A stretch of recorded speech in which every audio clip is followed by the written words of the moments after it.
Guys, i-update ko lang yung sunog kanina pa yan guys. Apartment yan guys. Dito sa Ikalawit. Malapit sa airport. Wala, hindi nila maapula guys. Ngayon lang tumigil yung hangin. Hindi na malakas. At saka malamig dito ngayon guys. Yan o, nayaan na lang ano. Sumurrender na yung ano. Yung firefighter kanina. Lamig kasi. Kumbaga ano na lang.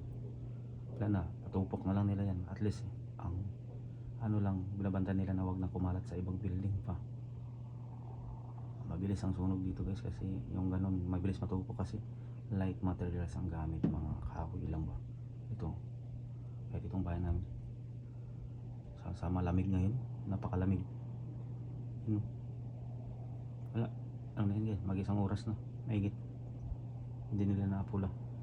Wala. Yan o, konti na lang natira. Taas niyan kanina, wala na, ubos na ng apoy.